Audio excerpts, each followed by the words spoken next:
ሞት ሩቅ ይመስለናል። እኔ ገጥሞኛል። አንድ ሰው ትልቅ ቦታ ነው ያሉት ንብረትም እንትን ያለው ኑዛዜ ቢያደርጉ ንብረቱን ልጆቹት እንዴት መረከብ እንዳለባቸው ቀድመው ፕላን ቢያስቀምጡላቸው ብዬ እንትን አንድ ቀን ሲሄድ እንደዛ ጀመርኩና ወሬውን በቃ ደጋግሞ የሰላም ሻይ ይምጣልህ ወሬ ወደ ለማረቅ ለማረቅ ከዛ መጨረሻ ስደጋግሞ እንደው ገና ነኝ ብዬ ነው ማስበው አንተ ምሞት መስለ እንዲያልኛ እንግዲህ እሳቸው ላይ ይህን 60ዎቹ መጨረሻ አካባቢ ያሉ ሰው ናቸው። ከአብዛኛው ሰው አልሞትም ብሎ ማለት እንዳልከው ወይም ደግሞ ሞትን ጠራለሁ ብሎ ነው የሚያስበው ወደ ኑዛዜ ወደ ውርስ ወሬ። እንደውም በተቃራኒው አዋቂነት ነው ምንድነው ልጆች በኋላ በሀብት ክፍፍል ይሄ ይገባኛል በሚል ሊነሳ የሚችል ጸብን ይቀንሳል።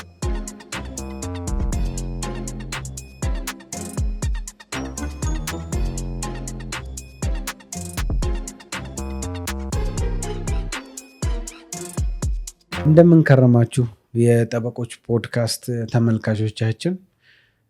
እንግዲህ ይሄ ሳምንቱን እየጠበቀ ወደ እናንተ የሚቀርበው የጠበቆች ፖድካስት በቫለር ኢትዮጵያ የጥብቅና ድርጅት እየተዘጋጀ የሚቀርብላችሁ ነው። ዛሬም ያው እንደባለፈው ሳምንት ጓደኛዬ ሰለሞን ሙልጌታ ጠበቃ ሰለሞን ሙልጌታ እኔም የሰላም ዜና ቀርበናል። አንዳንድ መልእክት ልናስተላልፍላችሁ። እንዴት ነበር የጭቅጭቅ ሳምንት? ሳምንቱ ከባድ ነበረ። በግል ጉዳይም በስራም ጉዳይም ተወጥረን ያሳለፍነው ነበረ። ግን ጥሩ አልፏል። አሪፍ ነበር። ያው የጭቅጭቅ ምለው ለዛ ነው ስራችን ክርክር ስለሆነ ቃሉን ዝም ብሎ ከመጠቀም አንጻር ነው። ያው እናመሰግናለን። ባለፈው ሳምንት ያው ሰብስክሪፕሽን ቁጥር በደንብ ከፍ ብሏል። እንግዲህ በዚሁ ይቀጥል። እናመሰግናለን ተመልካቾቻችን ፕሮግራማችንን የምትከታተሉ። ዛሬ እንግዲህ ያው ካለን የስራ ልምድ ረዥም ጊዜ የቤተሰብን ጉዳይ ስለሆነ የሚሰማን አጠገባችንም ያሉ ዘመዶቻችን ቤተሰቦቻችን የሚያጋጥማቸው ችግር መሰረት የሆነ ነገርን አትሊስት እንደው መልእክት አስተላልፈንበት ተመልካቾቻችን ቤተሰቦቻችን መቅረፍ ቢችሉ መቀነስ ቢቻል የሚለውን የሚል ነገር ተነስቶ ሀሳብ መሀላችን ተነስቶ ስለ ውርስ ጉዳይ ነው ለማውራት እንትን ያደረግነው ያሰብነው አርስቱን ዛሬ ፕሮግራም ያዝነው። ተመልካቾቻችን ስለ ውርስ ጉዳይ ስንል ሙሉውን የውርስ ህግ ምንድነው፣ ውርስ ህግ ከየት እስከየት የሚለውን ነገር ልናወራችሁ ሳይሆን መሰረታዊ አንድ ብለን ችግር ብለን ያየነው አለ። እሱም ያው የውርስ ጭቅጭቆች ፍርድ ቤት ከሚወስዱት ጊዜ አንጻርና በቤተሰብ መሀል እየፈጠሩ ካለው መራራቅ፣ እናት ከልጅ ጋር፣ ልጅ ወንድም ከወንድም፣ እህት ከእህት ጋር የተፈጠሩ ያሉ የረዥም 8 ዓመት 9 ዓመት የሚፈጁ ጭቅጭቆች አንጻር ኮር የሆነ ይህን ሊፈታ የሚችል ፖይንት እኛ ያየነውን ሌላ መፍትሄ ሊኖር ይችላል እኛ ያየነውን እስቲ ብታረጉ ብለን ለመምከር ነው የመጣ ነው። ነገር ግን ከዛ በፊት አንድ መልእክት ያው ቅርጹን የፕሮግራማችንን በዛ ስላለ አንድ መልእክት ማስተላለፍ እንፈልጋለን። ዛሬ እንትንም መርጫለሁ የህግ የበላይነትን። ብዙዎቻችን ብዙ ሚስ አንደርስታንድ ስለሚደረግ በተለይ ስፔሲፊካሊ አሁን የህግ የበላይ መሆን ማን ላይ ነው የሚሰራው፣ ከዛ ደግሞ በተጨባጭ ደግሞ በዕለት ተዕለት ከሚያጋጥመን ነገር አንጻር ይሄ ትርጉም በጣም የዕለት ተዕለት ኑሯችንም ላይ ወሳኝ መሆኑን የሚያሳይ ነገር እየገጠመኝ ስለተቸገርኩ ነው።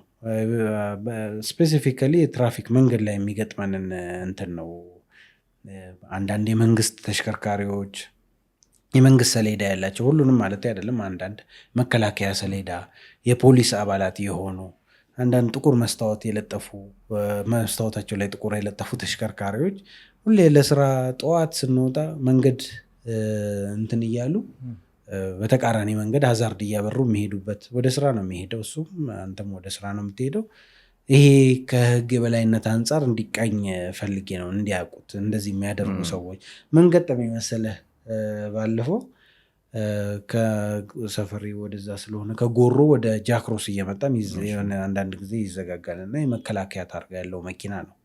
አምሹር ሀገር ደህንነት ስጋት ላይ ወድቆ ቢሆን በዜና እንሰማ ነበር። ግን ያው እንደተለመደው በዛኛው በተቃራኒው መንገድ መመለሻ በሆነው መንገድ እያበረረ ይሄዳል ይመጣል እና እኔ በመስታወት እያየሁት ነው። በዛኛው ጫፍ ላይ ስለሆንኩ በዛኛው ታችኛው መንገድ ላይ ነው እየሄደ የነበረው እና ከፊታችን አንድ 10 መኪና ደግሞ እንትን ብላ አይታ ሳር ተሸክማ በዚህ በኩል የሚሸጥ ሳር ተሸክማ እያለፈች የነበረች ሴት እሱ ሀዛርድ እያበራ መንገድ ክፍት ነው ብሎ ነው የሚመጣው። እሷ እያየች አይደለም፣ ይሄኛውን መንገድ ጨረስኩ ብላ ነው የተሻገረች። ልክ ስትወርድ ነው የመታት፣ ገጫት።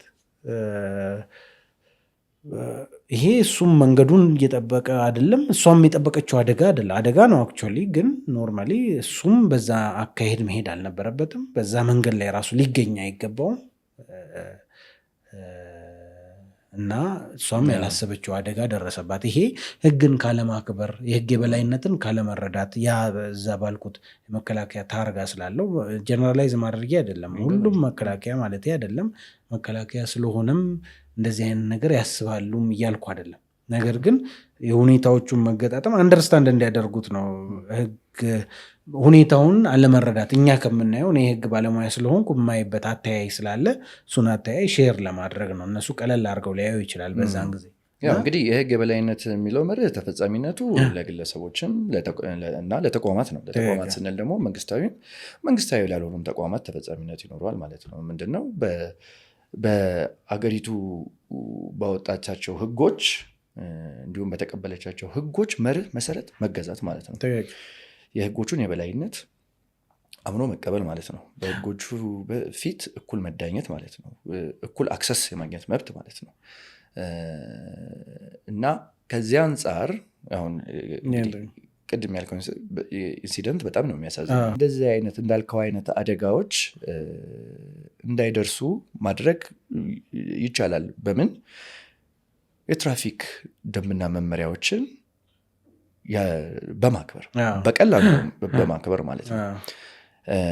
የነገርከን ታሪክ በጣም የሚያሳዝን ነው። ግን እኔ እንደዚህ አይነት አደጋ አላጋጠመኝም። ግን አሁን ልጆች ጠዋት በማደርስበት ጊዜ ቅዱስ ዮሴፍ ትምህርት ቤት ፊት ለፊት መስቀል አደባባይ ማለት ነው፣ ወደ መሿለኪያ ከስጢፋኖስ አቅጣጫ መጥተህ ወደ መሿለኪያ መጠምዘዣዋ ጋር ወደ ግራ የሚታጠፈው ወደ መሿለኪያ መታጠፊያ ብዙ ጊዜ መብራቱ አጭር ናት።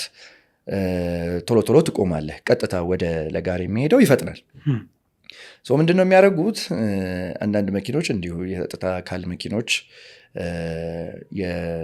እሱ ብቻ አይደለም ደግሞ እኔ እያየሁ ያለው ትላልቅ አውቶቡሶች የሰራተኛ የሚያመላልሱ የመንግስት ሰሌዳ ቁጥር ያላቸው በቃ ሰራተኛ የሚያመላልሱት ሰማያዊዎቹ ባሶች ማለት ነው። አይጠብቁም። ምንድን ነው የሚሆነው? አንተ ግራህን መስመር ይዘሃል። የተሰመረ ቢጫ መስመር አለ፣ ማንም ክሮስ እንዳያደርገው ማለት ነው። እሱን ደርበው ልክ መብራቱ ሲለቅ ግር ተብሎ ልክ ቶታል ማደያ ያለች እዛ ጋ መጨናነቅ ይፈጠራል። እዛች ጋር ብዙ ጊዜ ጠዋትም ከሰዓትም ላይ ማለት ነው። መጨናነቁ ደግሞ የሚፈጠረው ደርበው በሚመጡት መኪኖች ናቸው። ደርበው የሚመጡት ደግሞ ቅድም ያልካቸው አይነት ተሽከርካሪዎች ናቸው። በተለይ ሶስት ቁጥር ትላልቅ የሶስት ቁጥር የድርጅት መኪኖች ናቸው ብዬ ነው የምገምተው። እነሱ መኪኖች እየደረጉ ይሄዳሉ እና የጊዜ ጉዳይ ነው እዛ ቦታ ላይ አደጋ መድረሱ እንዳይደርስ ጸሎቶኝ ነው። ለምንድን ይሄኛው መብራት እስኪለቀቅ ድረስ እግረኞች ከቅዱስ ዮሴፍ ትምህርት ቤት አቅጣጫ ይሻገሩና መሀሉ ላይ ይጠብቃሉ። ወደ ጊዮን አቅጣጫ የሚሻገሩ እግረኞች ማለት ነው። ስለዚህ ደርቦ የሚመጣው መኪና ልክ መብራት ሲለቀቅ ማለት ነው አይጠብቁትም እንጂ ህግ የመደናገጥ አለ፣ ወደኋላ የመሸሽ ነገር አለ። እንዲያው ፈጣሪ ይጠብቅ። ግን ይህንን ነገር መከላከል ይቻላል። ምንም ትንሽም ብትሆን የትራፊክ ደንብ ህይወትን ለማዳን የተቀመጠች ነው፣ የተቀመጠ ደንብ ነው። መስመርን ይዞ መንዳት፣ ቅድሚያ ለሚሰጠው ቅድሚያ መስጠት፣ አደጋ የችግር ጊዜ እንደዚህ ከገጠመ የምትረዳው ነገር ነው። እና እዚህ ጋር በተለይ ህግ አስከባሪ አካላቶች ቅድም የህግ የበላይነትን ሀሳብ ያመጣሁት ለዛ ነው። ትራፊኩም ቢሆን እሱም ህግ እንዳይከበር እያደረገ ነው ዝም በማለት የመንግስት ሰሌዳ ስላለው። ራሱ የፖሊስ አባልም ቢሆን በዛ ጋር እንዲጥስ አይደለም ታርጋው ቢጫ ተደርጎ የፖሊስ አባል ተብሎ የሚሰጠው ህግ እንደፈለገ እንዲረግጥ ሳይሆን ህግ የምናከብራቸው በየመስካችን ማክበር ያለብን ህጎች፣ ገደቦች አሉ፣ የምናስከብራቸው ህጎች አሉ በየእንትናችን። ስለዚህ ከእነሱ ነው የምንጠብቀው ነው ምሳሌ መሆን ያለብን። ደንቧ ምንም ትንሽም ብትሆን ግን በህይወትና በሞት መካከል ያለች ቀጭን መስመር ናትና ከተላለፍናት ማለት ነው ያንን እንዲያውም ከነሱ የበለጠ ይሄ ከማክበር አንጻር ማለት ነው ከነሱ ብዙ ይጠበቃልና እንግዲህ ትራፊክ ፖሊሶቹም የመንግስትም ይሁን የህዝብ ማመላለሻም ይሁን 3 ቁጥርም ይሁን ኒሳን ፓትሮልም ይሁን ያሪስም ይሁን ሁሉም ላይ ይህንን ደንብ እኩል ያስፈጽሙት ነው። ሌላ ኤክሴፕሽናሊ እነዚህ ተቋማት ይህንን ህግ በዚህ ህግ የማይገድዱበት ሁኔታ ካለ ኦኬ እስከምናውቀው ድረስ የለም። ካለ ያሱ ሌላ ጉዳይ ሆኖ ግልጽ መሆን አለበት። ጊዜ አዋጅ ከሆነ እንደዚህ እሱም ግልጽ መሆን አለበት ነው። አሁን እንትናችን የህግ የበላይነት ብለን ጥቅል አርዕስት የሰጠው ለዛ ነው። እሱም ግልጽ መሆን አለበት። ኢመርጀንሲ ካለ የፖሊስ መኪና በፍጥነት ማለፍ ካለ ታጅቦ በስነስርዓት ሳይረን እየተሰማ በአግባቡ ሌላው ሰው በሚረዳው በቃ ኢመርጀንሲ ነው ብሎ በሚረዳው አግባብ መሆን አለበት እንጂ ዝም ብሎ እሱ ከቤቱ ሲወጣ ስላረፈደ 4 ቁጥር መኪና ስለያዘ ብዙ ይገጥመኛል። ከሲኤምሲ ሳሊተ ምሕረት አደባባዩ ድረስ ላንድ ክሩዘሮች በዛኛው በኩል ድሮ ይፈቀድ ነበር፣ ግን አሁንም የሚጠቀሙ አሉ። አርፍደው ስለወጡ ነው። ሌላ ምንም ኤክስፕላኔሽን የለውም።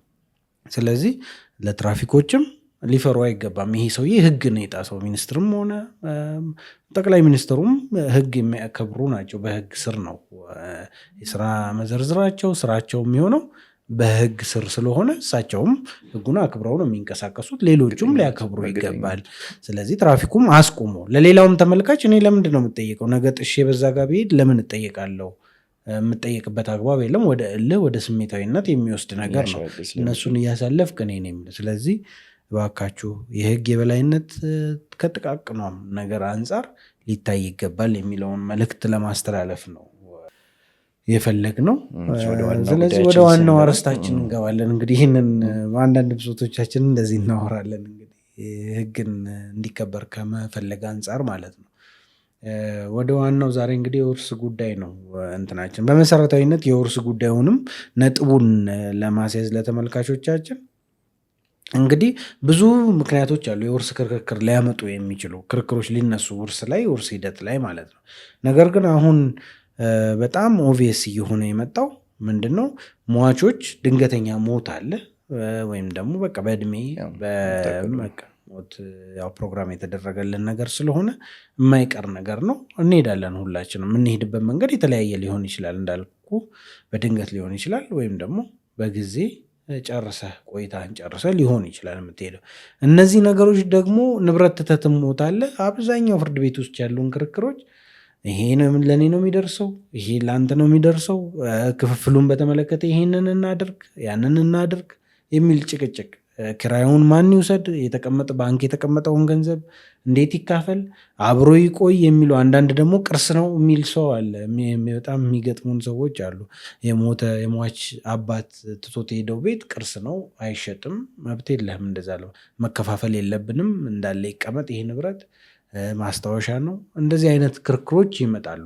ነገር ግን ውርስ የሚሰጥ ንብረቱን ካፈራው ሰውዬ ለወራሾች የሚተላለፍ ነገር እንጂ ወራሾች የመውረስ መብት እንጂ ንብረቱን በቀጥታ የማግኘት ያ ሰው በህይወት እያለ ለሌላም ስጦታ ሰጥቶት ሊሞት ይችላል።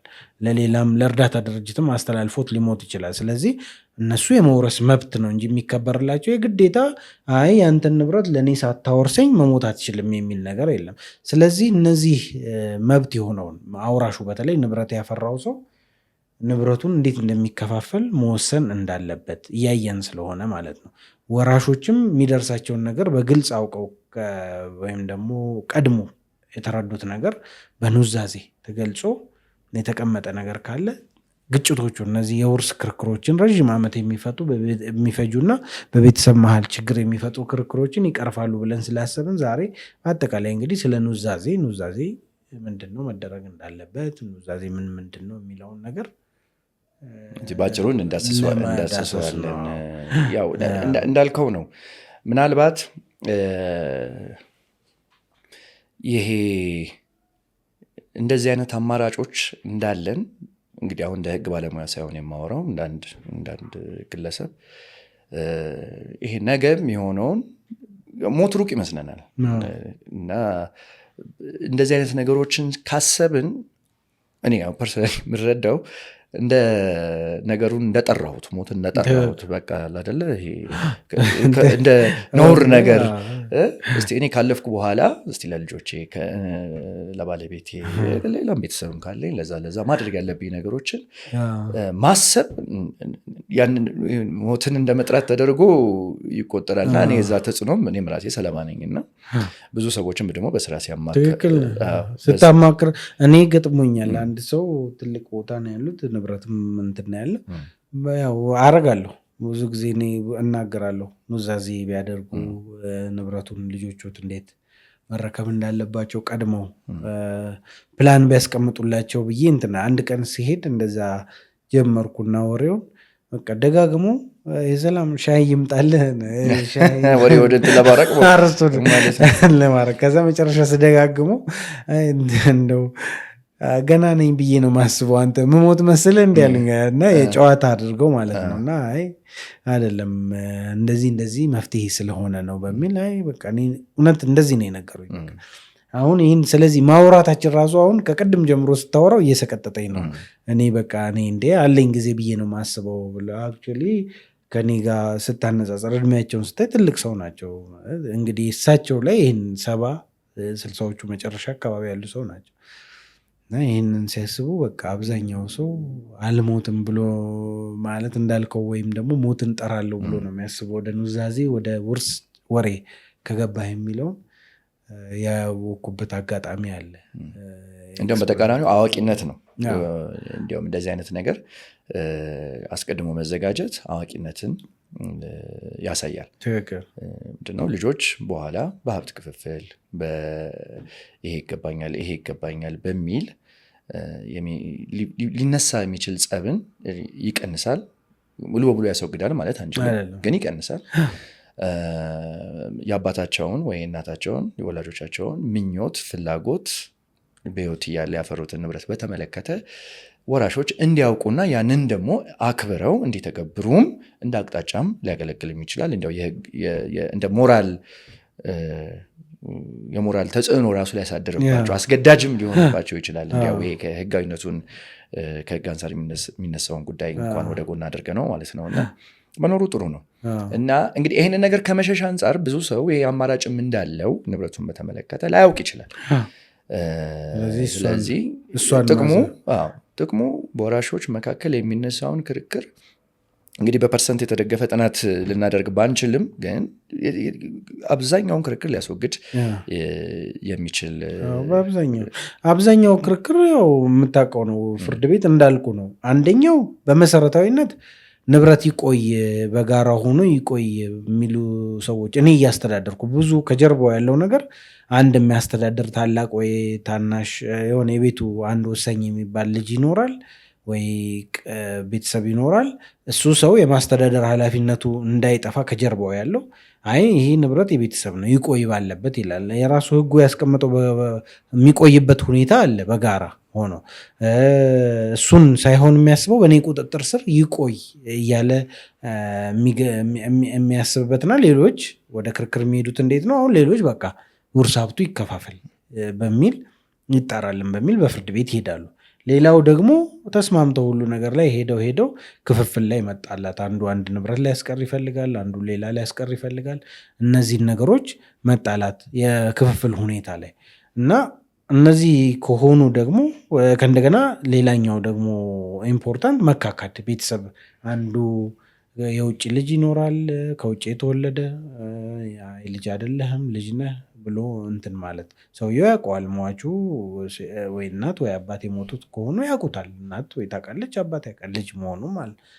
ስለዚህ እነዚህ ሰዎች እነዚህን ነገሮች እንግዲህ በኑዛዜ ከተፈቱ ገሌ ናቸው የሚወርሱኝ ልጆቼ እነዚህ ናቸው ብሎ ኑዛዜ የህግ እንትኖች ስላሉት ሪኳየርመንቶች ስላሉት እሱን አክብሮ ህጋዊ የሆነ ኑዛዜ ከተናዘዘም ያጣላህ ነገር አይኖርም ማለት ነው። እነዚህ ሶስቱም ፖይንቶች ክሊር ያደርጋል። አይ ንብረቴ ስሞት አንተ እያስተዳደርከው አትቀጥልም፣ የጋራ ነው፣ እንደዚህ አድርጋችሁ ተካፈሉ ካለ በቃ ያ ሰውዬ ጭቅጭቅ አይገባም፣ ወደ ክፍፍል ነው የሚሄዱት ቀጥታ። ስለዚህ እንዳልከው ነው አብዛኛውን ክርክር ይቀንሳል፣ ቤተሰብንም እንትን ያደርጋል ፍቅሩ ይጨምራል ቤተሰብ መሀል ማለት ነው። የሚዋደድ ቤተሰብ ሲጣላ አይተናል። እኔ የምንገጠመኝ አንድ መኪና አንድ ቀን አጋጣሚ አናቅም እንግዲህ የዛ ክርክር ላይ አይታወቅም። መኪና አባትየው የሚይዙት መኪና ነበረ። ልጁ ብዙ ይጠቀመዋል መኪናውን እና የሆነ ጊዜ መኪና ያንተ ነው አይነት ነገር ብለውታል። ክርክር ላይ የምሩን አድርጎ ወደ ክርክር ሲገባ መኪናው የኔ ድርሻ ነው አንድ ጊዜ እንደዚህ ብሎኛል የሚል አይነት ክርክር። ይሄ በጣም ሲሊ የሆነ ማለት ተራ የሆነ ንግግር ነው። በንግግር መሀል በሟች እና በልጁ መሀል የተወራ ወሬ ነው። ይሄ ህጋዊ ውጤትም አይኖረውም። ግን እኛ ሰው ቢያንስ 3 ዓመት 4 ዓመት ለፈጀ ክርክር ዳርገውናል። መኪናው አደኢንድ ለእሱ እንደማይሆን ይታወቃል። የውርስ ሀብትና ይከፋፈላል ተሸጦም ቢሆን ወይ አንዱ ለአንዱ ከፍሎ፣ ግን ያን ክርክር አምጠናል። ስለዚህ ያው የዛሬ መልእክታችን ኢንጀነራል የሚሆነው ኑዛዜ በጣም ጠቃሚና ቤተሰባችሁን ከማስቀጠል አንጻርም መሰረታዊ የሆነ ነው። አትፍሩት። ኑዛዜ ማድረግ አግባብ ነው። ህጉም ያስቀመጠልን እንደ አንድ ችግር ፈቺ ጉዳይ አይቶት ነው። እዚህ ላይ በቀደም ምን ገጠመኝ መሰለህ? አንድ ኬዝ እንትን ልበል። ኬዙ እኔ ውክልና ራሱ በቀደም ነው ያየሁት። ከተሰጠኝ ኦልሞስት 8 ዓመት ሆኖታል። 8 ዓመት በቃ እኔ ውክልና ቀኑን ሳይሆን ከኔ በፊትም ሌላ ጠበቃ ነበረ ክርክሩ ላይ። ዳኛው መዝገቡን ዘግቶ ነው ያነጋገረን። የመጀመሪያ ላይ በቃ ሲያይ መጥሪያ ደርሶን እንሄድ ነው። እኛ ክርክሩን ስንጀምር 5 እህቶች እና አባት በአንድ ወገን ሆንን። እኔ አንዷ እህት ነኝ፣ የአባት ጠበቃ አሉ ሆንን። የልጅ ልጅ አንድ የሞተች ልጅ አለች። የእሷ ልጆች ጋ ነው የሚከራከሩት። ልጆቹ ጠፍተው አያውቋቸውም። እሷ ከተለያዩ ብዙ ጊዜ ስለሆነ ልጅ እንዳላትም አያውቁም ነበር እና ክርክሩ ልጅ ናቸው አይደለም የሚል ነበር። እኛ ብዙ ልናስታርቅ ሞክረን እንትን አደረግን። ግን እኔ ፖይንቱ ምን መሰለህ? አሁን በቀደም ፋይሉን ሲጠራ ክስ መጥሪያ የመጨረሻ የክፍፍል መጥሪያ ደርሶን ሲጠራ አንደኛ አባት ናቸው ተጠሩ፣ አርፈዋል። ጠበቃም የለም ምንም የለም። እኔ ስለተነገረኝ አርፈዋል አልኩ። ሁለተኛ እኔ ነኝ ተጠራው፣ ተመዘገቡ። 3 4 5ኛ ልጅ ሞተዋል። ሁሉም በክርክሩ ታሪክ ነው የሞቱት። 6ኛው ብቻ ዳኛው በቃ አቁሙና ስራ እናንተ ግን ያላችሁ ትመክሯቸዋላችሁ ወይ እነዚህን ሰው? እኛ በጣም 8 ዓመት ብለን ሊስማሙ ስላልቻሉ ነው እንትን ያደረግነው። ግን ይሄ የማያስማማ ምክንያት ምንድን ነው? የሟቹን ሀሳብ ስላልተቀመጠ በእነዚህ ልጆች መሀል በተፈጠረው ግጭት 8 ዓመት ኬዙ ፈጅቷል። ከዛ ተከራካሪ ወገኖች መሀል 6 7 እና 2 9 ሰዎች መሀል 5 ሰው ሞቷል። በክርክሩ ታሪክ ማለት ነው። እንኳን ሊወርሱ አይደለም እነሱም ሌላው ውርስ ታሪክ ፈጥረው ነው የሞቱት። እና ስለዚህ እንደዚህ አይነት ነገርም ያጋጥማል። የውርስ ክርክር ላይ በጣም ረዥም ዓመት ይፈጃል። ብዙ ቤተሰብ በር የሚያንኳኳ ነው። ብዙ ግጭት የሚፈጠር ነው። እዚህ ኑዛዜ ከዚህ አንጻር ኢምፖርታንት ነው። በጣም ጠቃሚ፣ በጣም መሰረታዊ የሆነ ነገር ነው። እስቲ ወደ ህጋችንም እኮ ሰፊ ሽፋን ሰጥቶታል። በኑዛዜ የሚደረጉ በኑዛዜ መሰረት እንግዲህ ተናዛዡ ግለሰብ ያው ካፓሲቲ አቅም የመናዘዝ አቅም እስካለው ድረስ በህይወት እያለ ያፈራቸውን የሚንቀሳቀሱም የማይንቀሳቀሱ ንብረቶችን ለወራሾቹ የሚያስተላልፍበት የህግ አማራጭ ነው። ስለዚህ እንዳልኩ አንድ ግለሰብ በህይወት እያለ ያፈራውን ንብረት ለልጆቼ በቁሜ እያለው መደልደል እፈልጋለሁ፣ ምን እንደሚገባው የሆነ ራሱ ያሰበው ነገር ካለ ያንን ካረፍኩ በኋላ እንዲፈጸምልኝ እፈልጋለሁ የሚል ከሆነ ኑዛዜ ማድረግ ይኖርበታል። አሁን እንግዲህ ቀጣይ ውይይታችን ሊሆን የሚችለው እነዚህ ኑዛዜዎች ምን ምንድን ናቸው ነው። እንግዲህ ህጋችን እውቅና የሚሰጣቸው ኑዛዜዎች ምንድን ናቸው ነው የሚለው። እንግዲህ ህጋችን እንዴት ሊደረግ ይችላል? ኑዛዜ በምን አይነት ፎርማት? ኢትዮጵያ ህግ፣ የውርስ ህግ ያስቀመጣቸው ኑዛዜ እንግዲህ እስካሁን ያወራ ነው። ኑዛዜ ማድረግ በቃ አማራጭ አይደለም። ዘመናዊ ነን ካላችሁ ዘመናዊ ነን የሚል ተመልካች ወይም ደግሞ በቃ ቤተሰቤን እወዳለሁ የሚል ተመልካች በአማራጭ አድማጮቻችን ማለት ኑዛዜ ማድረግ የምትደራደሩበት ነጥብ አይደለም። ዛሬ ወጣት ነኝ፣ ጤናማ ነኝ፣ ጠንካራ ነኝ አይሰራም። ቤተሰቤን እንዴት አድርጌ ልጠብቅ የሚባልበት አንዱ ፖይንት ነው። ኑዛዜ አድርጎ ነው መልእክታችን። ከዛስ ኑዛዜ እንግዲህ ምን አይነት አለ? እንግዲህ ጥበቃ እውቅና የተሰጣቸው 3 አይነት የኑዛዜ ውሎች አሉ። አንደኛው በግልጽ የሚደረግ ኑዛዜ ነው፣ የፐብሊክ ዊል የምንለው ነው። ሁለተኛው ደግሞ በተከሳሹ ጽሁፍ የሚደረግ ኑዛዜ ነው። እሱም ደግሞ የእንግሊዝኛው ሆሎግራፊክ ዊል የምንለው ነው። ሶስተኛው ደግሞ በቃል የሚደረግ ኑዛዜ ነው፣ ኦራል ዊል የምንለው ነው። እንግዲህ 3ቱ የተለያየ አይነት ቅርጽ አላቸው። አሁን ከመጀመሪያውን ጀምረ የፐብሊክ ዊል ወይ በግልጽ የተደረገ ኑዛዜ በተመለከተ የሚለው የመጀመሪያው በጽሁፍ ነው መደረግ ያለበት። በጽሁፍ ነው መደረግ ያለበት በምንልበት ጊዜ ማን ነው የሚጽፈው የሚለውን ጥያቄ ያስነሳል። ማን ነው የሚጽፈው? እንግዲህ ሟቹ ራሱ ሊጽፈው ይችላል። ተናዛዡ ሊጽፈው ይችላል። ሁለተኛ ደግሞ ሌላ ሰውም የጻፈውና ታይፕ የተደረገም ሌላ ሰውም የተጻፈም ሊሆንም ይችላል። ስለዚህ በጽሁፍ መደረግ አለበት የሚለው ዋናው ነው። ከዛ ይዘቱ ነው እንግዲህ በዛ በጽሁፍ ሰነድ ውስጥ እንግዲህ ንብረቱን ቋሚም ተንቀሳቃሽም ንብረቱን በተመለከተ የሚያስቀምጠው የሚጽፈው ነገር ይኖራል። የሚናዘዘው ነገር መካተት አለበት ማለት ነው። ቀጥሎ ደግሞ የምናየው እንግዲህ ኑዛዜው በጽሁፍ መደረጉ ብቻ በቂ ነው ወይ የሚለውን ጥያቄም ደግሞ ተያይዞ ይነሳል። ያንን በምናይበት ጊዜ ደግሞ በጽሁፍ ብቻ መደረጉ በቂ አይደለም። ኑዛዜው 4 ምስክሮች ፊት መደረግ ያለበት መሆኑን ሕጋችን ይደነግጋል። 4 ምስክሮች ፊት መደረግ ምን ማለት ነው በምንልበት ጊዜ የተጻፈው ኑዛዜ እነዚህ ምስክሮች ፊት ተነቦ ምስክሮቹም ደግሞ ይሄንን መነበቡ ሰምተው እዛ ሰነዱ ላይ እዛው ቦታ ላይ መፈረም ይኖርባቸዋል ማለት ነው። መጽሐፉና ምስክሮች ፊት ተነቦ መፈረሙ አይደለም። ደግሞ ሌላ ተጨማሪ የህግም አስገዳጅ የህግ ድንጋጌ ያለች። ምናልባት እቺ ነገር ብዙ ሚስ ልናደርጋት እንችላለን ብዬ አስባለሁ። ክርክርም አስነስቷል። መጽሐፉና መነበቡ በምስክሮች ፊት እሱ ራሱ ይህችን የምትገልጽ ጽሁፍ የኑዛዜ ሰነድ ውስጥ ራሱ መጠቀስ አለበት። ተጽፎ ተነቦልን ሰምተን ምስክሮች ፈርመናል በግልጽ። እቺ ከሌለች የኑዛዜው ቫሊዲቲ ላይ የኑዛዜው ተፈጻሚነት ውጤታማነት ላይ ወደፊት ክርክር ሊያስነሳ የሚችል ነገር ነው። ስለዚህ አንድ ተናዛዥ እነዚህን ነገሮች ከግምት ውስጥ ግልጽ ኑዛዜ ማድረግ በሚፈልግበት ጊዜ ይህንን መስፈርት ማሟላቱን እርግጠኛ መሆን አለበት። ግን ደግሞ ምስክሮች ፊት ብቻ የማይደረጉ የኑዛዜ ውሎች አሉ። ምናልባት በዳኛ ፊት ወይ እንግዲህ አሁን እኛ በውል አዋዋይ በምንለው በሰነዶች ማረጋገጫና ምዝገባ ጽሕፈት ቤት የሚደረጉ የኑዛዜ ውሎች አሉ። ማለት ውል ለማዋዋል ስልጣን በተሰጠው አካል ፊት የሚደረጉ ውሎች ደግሞ ቅድም እንዳልነው 4 ምስክር ነው። 4 ምስክር ግዴታ አስፈላጊ ነው አይደለም ወደሚለው ደግሞ ጥያቄ ያስነሳናል ማለት ነው። ስለዚህ በዚህ ጊዜ በውል አዋዋይ ፊት የሚደረጉ ግልጽ ኑዛዜዎች በውል አዋዋዩ እዛው ላይ የሚፈርም ከሆነና የተራገጠ ከሆነ ተጨማሪ 2 ምስክር ብቻ ነው የሚያስፈልገው ማለት ነው። አንድ ውል አዋዋዩ አለ፣ ሁለት ተጨማሪ ምስክሮች ደግሞ በውሉ ላይ ኑዛዜው ተነቦ ፈርመናል። እነዚህ መስፈርቶች ከላይ ጠቀስናቸው ከተሟሉ ይሄ ኑዛዜ ውል በሕግ ፊት የሚጸና ይሆናል ማለት ነው። ፎርሙን በተመለከተ ነው፣ ስለ ቅርጹ ነው እያወራን ያለነው። ስለ ይዘቱ እየገባን አይደለም። ተመልካቾቻችን እንዲገነዘቡ ላይ የምንፈልገው ይዘት ሰፊ ጉዳይ ስለሆነ ወደዛ እየገባን አይደለንም። ግን ምን አይነት ኑዛዜ መደረግ አለበት? ምን እንግዲህ ተመልካቾቻችን አማራጮቻቸውን ለመግለጽ ያክል ነው።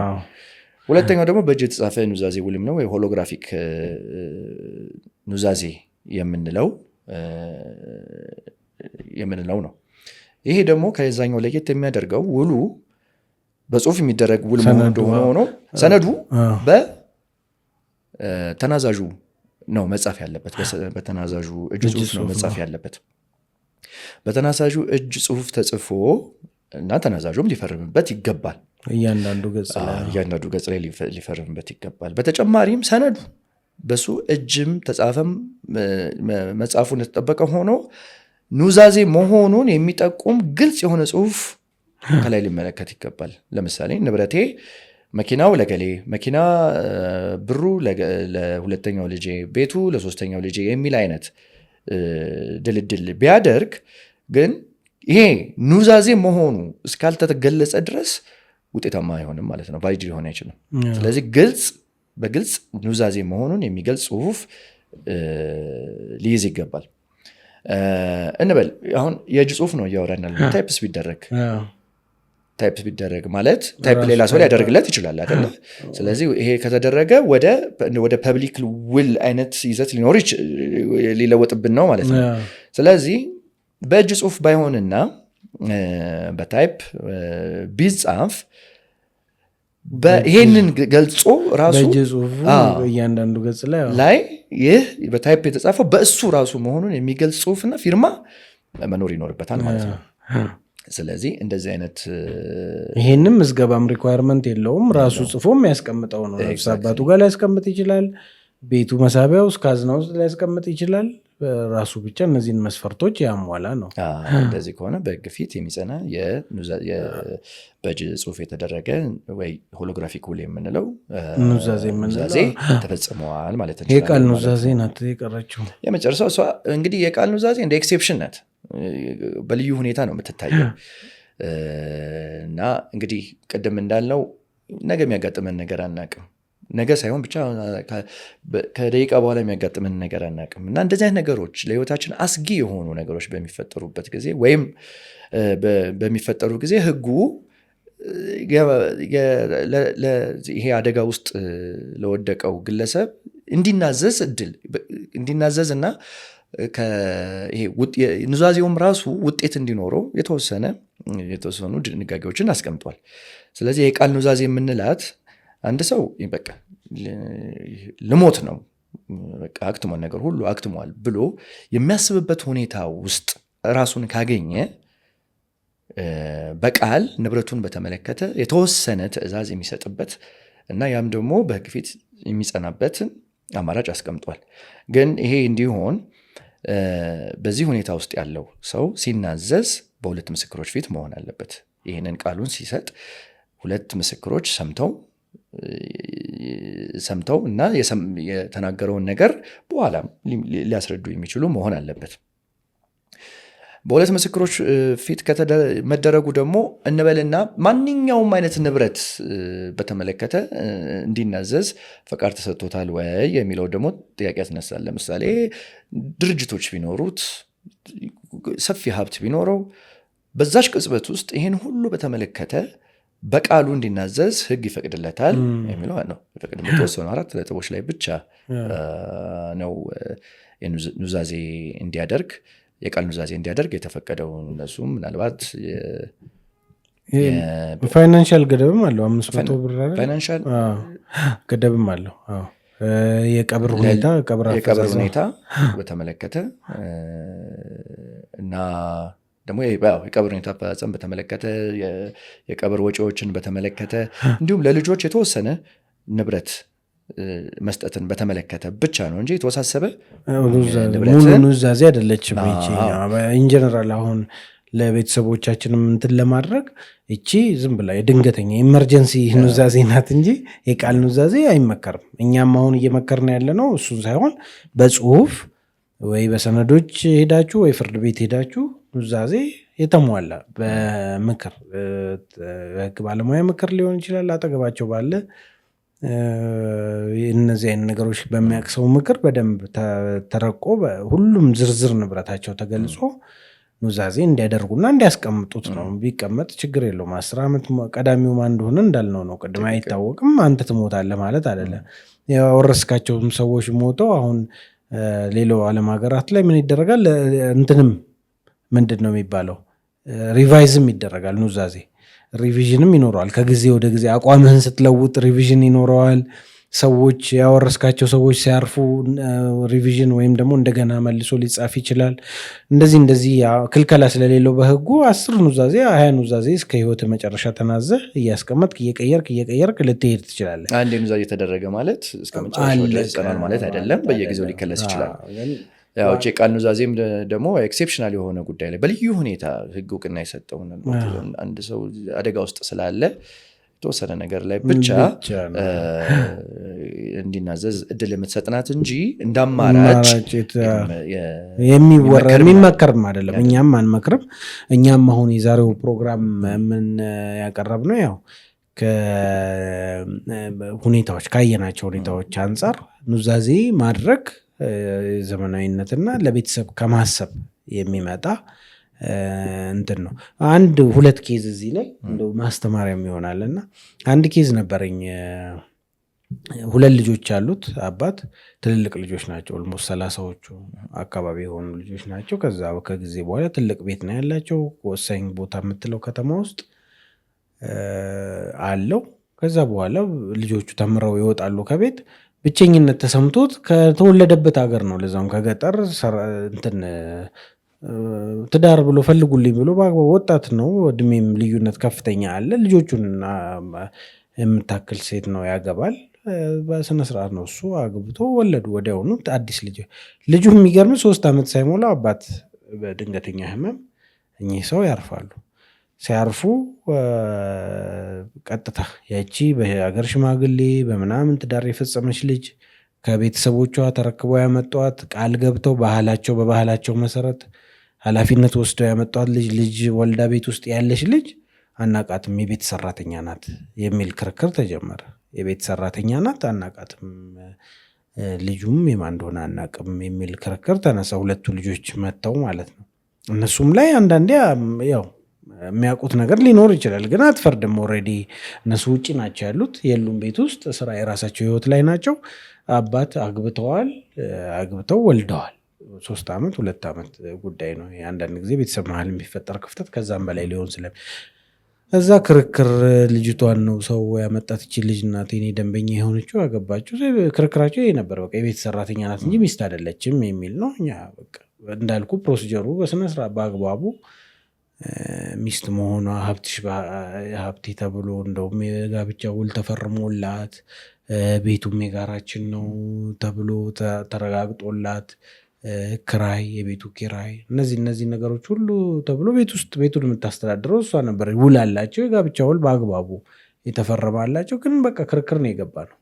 ኦልሞስት 4 ዓመት 5 ዓመት ቆይቷል። ከይዙ ባላስታውሰው 4 ዓመት ልጁ ቀለብ የልጁን ድርሻና የሚስት ድርሻ ለማስለየት ማለት ነው። እና እኚህ ሰው ምንም አይነት ሰነድ ትተው ስላልሞቱ እሷ ሚስትነቷን ከእንደገና አስመስክረን ውሎቹ ጋብቻው የተመዘገበ አይደለም በአገር ባህል መንገድ አስፈጽመው ያለው የጋብቻው ውል ነው። የጋብቻው ውሉን ሰዎቹን ጠርተን ሽማግሌዎች የነበሩትን ተመስክሮ ልጅቷም እንደ ሚስት ተቆጥራ እንደ ሚስት የሚገባትን ነገር ልጁም ከዛ በኋላ ልጅቷ እኔ ስጨርስ ቴንኪው የሰላም ምናምን በቃ እንደው ልጁ ትንሽ ልጅም ስለሆነ እነሱ ትልልቅ ስለሆኑ እንደው ቤተሰብ የሆኑታል ብታስታርቂ፣ እነሱም ልጆች አሏቸው፣ ሁለት ልጅ አላቸው። እነዛ እንደውም ቤተሰብ የሆኑታል ምናምን ስላት በፍጹም እንደዛ በጣም ነው ሆዷ የቆረጠው። ማለት የነበረው ክርክር እንደነገርኩ ነው። ቤት ሰራተኛ እንጂ አባታችን ሚስት አይደለችም። ብዙ የሚያነሷቸው ኢሹዎች እዛ ክርክር ላይ የሚነሱት ኢሹዎች እሷ ሞራሊ ነክቷት ነበረ። በፍጹም ከዛው በኋላ እኔ የሆነ ከ2 ከ3 ዓመት በኋላም አግኝቻታለሁ በአጋጣሚና የት እንዳሉም አላውቅም ነው ያለች። ተካፍሎ ንብረት ከጨረሱ በኋላ እና ይሄ ቤተሰብ ኦልሬዲ አንድ ልጅ አለ፣ ብቻውን ቀረ ይሄ ልጅ። በአባት በኩል ያሉት ዘመዶች እነዚህ ልጆች ነበሩ፣ እነሱን አጣ። የአባት ዘመዶችም በዛው አብረው ተቆርጠዋል። ስለዚህ እኚህ ሰውዬ ኑዛዜ አለመተዋቸው ወይም ደግሞ ግልጽ አድርገው ያለውን የቤተሰብ አቋም አለማሳወቃቸው ይህን ችግር ፈጥሯል። ብዙ እንደዚህ አይነት ችግሮች በጣም ብዙ ናቸው፣ ይገጥሙናል እና ይህንን ይቀርፋል። ይህ ኑዛዜ ተጨማሪ ሁለተኛው ደግሞ አነሳዋለሁ የፈለኩት ያወራሃቸውን ኑዛዜን እኛ አሁን በጥሩ ስንመክር ኑዛዜን በስራ አጋጣሚ በመጥፎም የሚጠቀሙ ሰዎች ይገጥሙናል። ኑዛዜ ጽፈው አንድ ልጅ ለመጉዳት አንድ ልጅ ያው ብዙ እዚህ ጋር ክሊር አጋጣሚ ይህን ካገኘን ክሊር ማድረግ ያለብን እንትን ለመጉዳት አስቦ ቤተሰቦች ኑዛዜ የሚያደርጉ አባት እናት ገጥመውኝ ያውቃሉ። እንደ ፕሪንሲፕል ልጅን ኑዛዜ ማስወጣት ከውርስ ሀብት ዝም ብላ ያለ ምክንያት ማስወጣት አይቻልም። የኢትዮጵያ ሕግ አይፈቅድም። መንቀል ይባላል ሀሳቡ። ያው ለተመልካቾች ግልጽ እንዲሆን ነው ማስወጣት ያልኩት እንጂ በሕጉ ቃል ከውርስ መንቀል ይባላል። አንድን ሰው 4 ልጆች ኖሮ ለ3ቱ አውርሳ አንደኛውን መተው አትችልም። እሱ ምንም እንዳይወርስ በቃ ስለምጠላው ሲያናድድ ስለኖረ ስትቀጣው ስለነበረ በጣም ኤክሴፕሽናል ኬዝ ነው ይህን ልጅ ከውርስ ልታወጣ የምትችልበት ህጉ የተቀመጠ ኬዝ አለ። ነገር ግን ኑዛዜ እንደዛ አድርገው ይጽፋሉ። በቃ ስላልጠየቀኝ፣ በቃ ሰው በምንፈልግበት ጊዜ ስላልደረሰልኝ እንደዚህ ብለው ገልጸው የተጻፉ ኑዛዜዎች ያጋጥመኛል። የእነዚህ ኑዛዜዎች ውጤትም መፍረስ ነው። ሲፈርሱ የአንዱን ልጅ ጥቅም ለሌሎች አሳልፈው የሚሰጡ ከሆነ ይፈርሳሉ እና እነዚህም አይነት ነገሮች ያጋጥሙናል። አባት ከ4 ልጆቹ አንዱን ለይቶ ለማስወጣት ከውርስ ኑዛዜ ጽፎ ለሱ ምንም አይነት ሀብቴ በሬ ላይ እንዳይደርስ፣ መቃብሬ ላይ እንዳይደርስ በተለምዶ ምንላቸዋለሁ ንዴት ሲገለጽ ማለት ነው። እንደዛ ኑዛዜ የሚያደርጉ ሰዎች አሉና ይሄም በህግ የሚፈቀድ አይደለም። ኑዛዜ አርጉ ስንል የራሱ የሆነ የህግ ሪኳየርመንቶች አሉት፣ ውስጡ ማካተት የሚችላቸው ነገሮች አሉ። እሱም በዝርዝር ወደፊት የምንመጣበት ይሆናል። የዛሬው መልእክታችን ሰፊ ስለሚሆን የዛሬው ርዕሳችን ኑዛዜ አድርጉ፣ ምን አይነት ኑዛዜ ደግሞ ማድረግ ትችላላችሁ የሚለው ነው። ምናልባት የምትጨምርልን ኬዝ የምታስታውሰው ነገር ካለ? ያው እንግዲህ ኑዛዜ ባለመኖሩ ምክንያት ረጅም ዓመት የወሰዱ ክርክሮች አጋጥመውኛል። በተለይ ስራ በሚጀምርበት ጊዜ ሰፊ ቤተሰብ ነው፣ 9 ቤተሰብ፣ ለ9 ልጆች ናቸው ያሉት። ያው በእድሜ ምክንያት ወላጆች አረፉ። የሚዋደዱ ቤተሰቦች ነበሩ። እንግዲህ 9 ልጆች ማለት ሰፊ ቤተሰብ ነው እና ልሞስት ወደ 8 ዓመት 9 ዓመት ፈጅቷል ክርክሩ። ምንድነው የተወሰነ ሀብት ነበረ። ሀብቱን ይዞ የሚጠቀም የተወሰነ ቤተሰብ ነበረ። ከሀብቱ ደግሞ ቀጥታ ጥቅም የማያገኝ ቤተሰብ ነበረ። እንዲያ ደግሞ በስጦታ ንብረት የተላለፈለት ቀድሞ ነበረ። በዛም ደግሞ ቅር የተሰኙ የቤተሰብ አባላት ነበሩ እና ረጅም ጊዜ ነው የፈጀው ክርክሩ። ወደ የወራሽነታቸው ከተረጋገጠ በኋላ ወደ ውርስ አጣሪ ተመራ። ወደ ውርስ አጣሪ ከተኬደ በኋላ በውርስ ማጣራት ሂደቱ በተለይ በፊት በስጦታ የተላለፉ ንብረቶች ይመለሱ አይመለሱ በሚለው ክርክር፣ ከንብረቱ ጋር ደግሞ አንዱ ወገን እየተጠቀመ የነበረ ስለሆነ እሱን መወሰን፣ ከዛም ከውርስ ማጣራቱ ሂደት በከፊል ተጠናቆ ደግሞ የተወሰኑ ነጥቦች ላይ ፍርድ ቤት አከራክሮ ይወሰን በሚል ተመለሰ። ከዛ እንደገና ደግሞ ፍርድ ቤቱ ወደ ውርስ አጣሪው እነዚህ ነጥቦች ላይ በዚህ አቅጣጫ መሰረት ወስን ብሎ ይመልስለታል። እንደዚህ ብዙ መመላለስ ነበረ። ረጅም ጊዜ ነው የፈጀው። አዛ ኢንድ በስምምነት ነው ያለቀው። መጨረሻ ላይ ይሄ ፔንፉል የሆነ ሂደት አይ ቲንክ ጥሩ ትምህርት ሆናቸው መሰለኝ ለቤተሰቡ አባላትና መጨረሻ ላይ በስምምነት ነው ያለቀው። ግን ያው መጀመሪያ ላይ ሊሆን ይችል ነበረ። ግን ዞሮ ደግሞ ይሄ እንደዚህ ደግሞ ችግር ላይፈጠር ደግሞ ከመጀመሪያው ሆኖ በምን ሊስተካከል ነበረ? ወላጆች አስቀድመው ኑዛዜውን አድርገው ይሄንን ለገሌ ብለው ቢያስቀምጡ፣ በዚህ መልኩ ድልድል ይፈጸም ብለው አስቀድመው በኑዛዜ መሰረት ውስጥ ቢያስቀምጡ ኖሮ የሁሉ ችግር ይወገድ ነበረና እንግዲህ አሁን ከዚህ ስንወጣ ያንተም የኔም የሁላችንም የቤት ስራ መሆን አለበት ማለት ነው። ለምክር ለምንሰጣቸው ብቻ ሳይሆንም ለእኛም ነውና ይሄ አማራጭ መከተል አስፈላጊ ነው። እንግዲህ እንደተባለው ይዘቱ ላይ አይደለም እየገባን ያለ ነው። አሁን ቀደም ስለ ግልጽ የሚደረግ ውል፣ ስለ ሆሎግራፊክ በግልጽ ስለሚደረግ ኑዛዜ አንዳንዴ ውል እያልኩኝ የቀላቀልኩ ኑዛዜ በሚል እያዝልኝ እና ሆሎግራፊክ ዊል እንዲሁም በቃል ስለሚደረግ ኑዛዜ ስናወራ ግልጽ ለማድረግ ሆሎግራፊክ ዊል የምትላት በእጅ በራሱ በአውራሹ በእጅ ጽሁፋ በተናዛዡ የሚደረግ ውልን በተመለከተ ስለ ቅርጹ ነው ያወራ ነው። በመጀመሪያ ላይ እነዚህ ኑዛዜዎች ቅርጻቸው በተመለከተ በህግ የተቀመጠው መስፈርት ምንድን ነው የሚለውን ነው እንጂ እነዚህ ኑዛዜዎች በዚህ መልክ ተደረጉ ማለት የማይሻሩ ለዘላለሙ እስከ መጨረሻው የሚጸኑ ይሄ ክርክር ተቃውሞ ሊቀርብባቸው አይችሉም እያለን አይደለንም። እሱ ውስጥ ከገባን ሰፊ ቶፒክ ነው፣ ሰፊ መወያያ ርዕስ ነው የሚሆነው እና እንዳልከው ወደፊት የምናነሳው ርዕስ ይሆናል። በእርግጠኝነት ወደፊት የምናነሳው ርዕስ ይሆናል። እንግዲህ ጥሩ ሀሳብ ነው። እንግዲህ ያው ተመልካቾች ወይም ደግሞ ቤተሰቦቻችን ዛሬ ካለን ኤክስፒሪየንስ የውርስ ክርክር በጣም ብዙ የሚያስጠሉ እንትኖች አሉ። በቤተሰብ መሀል ስለሚደረግና ቤተሰቡን መቆራረጥ ስለሚያመጣ አንዳንድ ኬዞች ምሳሌ አድርገን ለማውራት ሞክረናል። ይህንን ደግሞ ለመቅረፍ ባህል ማድረግ ያለብን አንድ ነገር፣ ብዙ ነገሮች ሊኖሩ ይችላሉ፣ ግን አንድ ነገር አሁን ኑዛዜ መጽሐፍ፣ ኑዛዜ መተው በህጋዊ መንገድ ብቁ የሆነ አንዳንድ ሰው አላግባብ መስፈርቱን ኢቭን ሳይከተል የሚያስፈልገውን ነገር ሳይከተል የኑዛዜ አይነቶችን እንትን ሳያውቅ ኑዛዜ ለማድረግም ይሞክራል። ለማስደረግም የሚሞክሩ ሰዎች አሉ፣ ትልልቅ ሰዎች ናቸው ተብሎ የሚገመት። ስለዚህ በህግ አግባብ ምክር ወስዳችሁ፣ የህግ ምክር ተገቢ ወስዳችሁ ኑዛዜ እንደዚህ ያልናቸውን አይነት 3 አይነት ኑዛዜዎች አሉ። ግልጽ ኑዛዜ፣ በእጅ ጽሁፍ በአውራሹ ወይም ደግሞ በተናዛዡ የእጅ ጽሁፍ የሚደረግ ኑዛዜ አለ፣ በቃል የሚደረግ ኑዛዜ አለ። የቃሏን አንመክርም ሌሎቹን የቃሏ፣ ምክንያቱም እንደ ሌሎቹ የሚመከርም አይደለም፣ በአደጋ ጊዜ የሚተገበር ነው እንጂ።